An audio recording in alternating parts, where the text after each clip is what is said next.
Shalom Bapak Ibu Saudara yang dikasihi Tuhan. Jumpa kembali di podcast Renungan Pagi Mutiara hari ini yang setia menyapa saudara di dalam doa dan renungan firman Tuhan. Dan di kesempatan pagi hari ini, renungan firman Tuhan akan mengangkat judul Buah dari Iman Sejati. Nas firman Tuhan terambil dari Matius pasal yang ke-7 ayat 15 sampai dengan ayat yang ke-20. Demikian firman Tuhan, waspadalah terhadap nabi-nabi palsu yang datang kepadamu dengan menyamar seperti domba, tetapi sesungguhnya mereka adalah serigala yang buas. Dari buahnya lah kamu akan mengenal mereka. Dapatkah orang memetik buah anggur dari semak duri, atau buah ara dari rumput duri? Demikianlah setiap pohon yang baik menghasilkan buah yang baik, sedang pohon yang tidak baik menghasilkan buah yang tidak baik. Tidak mungkin pohon yang baik itu menghasilkan buah yang tidak baik, ataupun pohon yang tidak baik itu menghasilkan buah yang baik. Dan setiap pohon yang tidak menghasilkan buah yang baik pasti ditebang dan dibuang ke dalam api. Jadi dari buahnya lah kamu akan mengenal mereka. Amin. Saudaraku yang dikasihi Tuhan, lewat pembacaan firman Tuhan tadi kita boleh melihat ada sebuah patokan, acuan atau standar bagi kita untuk menilai mana orang percaya yang sejati dan mana orang percaya yang palsu. Mana nabi yang sejati, mana nabi yang palsu. Mana orang Kristen yang sejati, mana orang Kristen yang palsu. Semuanya bisa diukur dengan sebuah patokan ini. Dari buahnya lah kamu akan mengenal mereka. Masih di dalam rangkaian pembahasan mengenai soal iman dan perbuatan, saya selalu menekankan hal ini, bahwa iman yang sejati pasti akan menghasilkan buah perbuatan yang sejati. Sebagaimana sebuah prinsip ilmiah yang bisa kita temui di dalam kehidupan kita sehari-hari, kalau saudara menanam bibit mangga, apa yang saudara akan dapatkan nanti? Pohon yang tumbuh itu akan menghasilkan buah mangga. Dan Yesus di sini mengatakan hal yang sama. Tidak mungkin pohon yang baik itu menghasilkan buah yang tidak baik. Dan sebaliknya, pohon yang tidak baik itu menghasilkan buah yang baik.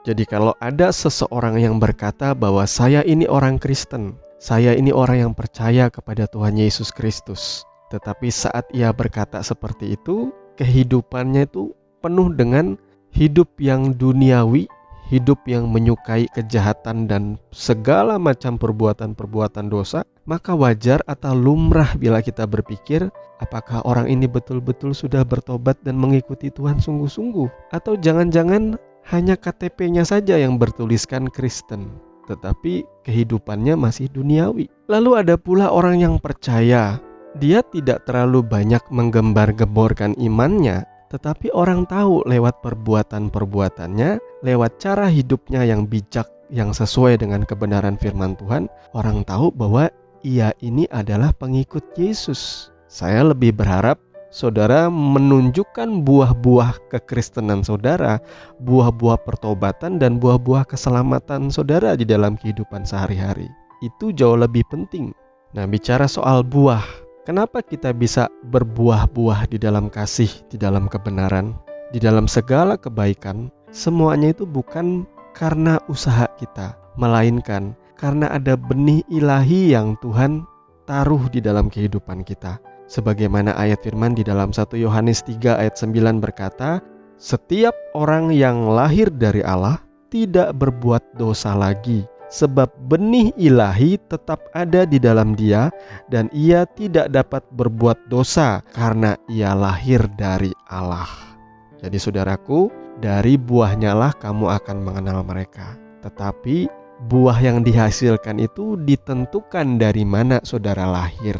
Setiap manusia di dunia ini mengalami yang namanya kelahiran yang pertama, kelahiran secara daging, melalui rahim seorang wanita. Tetapi Yesus berkata kepada Nikodemus bahwa kamu tidak akan bisa masuk ke dalam kerajaan sorga kalau kamu tidak dilahirkan kembali. Dilahirkan kembali itu yang dimaksud oleh Yesus ialah dilahirkan dari Allah. Yang digambarkan oleh Yesus dengan ucapan kamu harus dilahirkan dari air dan roh. Air itu adalah lambang baptisan dan roh itu tentunya adalah Roh Kudus yang melahirkan kita kembali, memberikan benih ilahi di dalam hati kita. Setiap kelahiran yang pertama akan mengalami kematian yang pertama, yakni kematian secara lahiriah. tetapi setiap orang yang mengalami kelahiran yang kedua, yakni dilahirkan dari air dan roh, maka kematian yang kedua, yakni kematian kekal, tidak akan berlaku di dalam kehidupannya. Apa yang ia boleh nikmati ialah keselamatan dan kehidupan kekal bersama-sama dengan Tuhan di dalam kerajaan sorga. Nah, bukti daripada kita dilahirkan dari Allah, di mana Tuhan menaruh benih ilahi di dalam hati kita, ialah kita jadi memahami segala sesuatu yang bersifat rohani. Karena manusia rohani kita dihidupkan dari dalam. Maka ini pengalaman pribadi saya setelah saya sekian belas tahun lahir dari keluarga Kristen. Tetapi baru pada usia 17 tahun ketika saya dilahirkan dari air dan roh, lahir dari Allah, ada benih ilahi yang Tuhan taruh di hati saya. Baru saya boleh memaknai pengertian-pengertian rohani dari kitab suci. Baru saya bisa mengerti yang namanya mengasihi Tuhan, cinta akan Tuhan seperti apa, membenci dosa itu seperti apa, dipimpin Roh Kudus itu seperti apa. Inilah yang namanya benih ilahi. Benih ini tidak bisa berbuat dosa. Benih ini Tuhan taruh di dalam hati saudara dan saya. Itu sebabnya ketika kita melakukan hal-hal yang menyakiti hati Tuhan, baik itu dosa atau kita tidak taat kepada Tuhan, suara hati kita, suara dari benih ilahi ini akan memperingatkan kita, akan menginsafkan kita setiap hari. Jadi ini poinnya yang saya mau tekankan saudara, bahwa keselamatan kita itu memang semata oleh karena iman di dalam Tuhan Yesus Kristus, sehingga Ia melahirkan kita kembali dan menaruh benih ilahinya di dalam hidup kita, menjadi sebuah relationship yang baik, yang manis antara kita dengan Tuhan, di mana Tuhan memimpin kita setiap hari dari kemuliaan menuju kemuliaan yang lebih besar lagi, dari pertumbuhan menuju pertumbuhan yang semakin dewasa lagi, dari kesucian menuju kekudusan yang serupa dan segambar dengan Kristus. Itulah yang Tuhan sedang kerjakan di dalam kehidupan kita. Tuhan memberkati firman-Nya. Mari kita berdoa. Bapa, di dalam nama Tuhan Yesus, kami mengucap syukur di pagi hari ini Engkau sudah berbicara, mengajar dan menegur kami, mengingatkan kami bahwa kehidupan kami hari-hari ini semata oleh karena anugerah. Tuhan, tolong kami agar kami boleh menghidupi kebenaran firman-Mu dan kami boleh menghasilkan buah-buah pertobatan, buah-buah pelayanan, buah-buah kebaikan, dan kami percaya semuanya itu mendatangkan kemuliaan bagi nama Tuhan. Terima kasih Bapa, di dalam nama Tuhan Yesus kami mengucap syukur, haleluya, amin.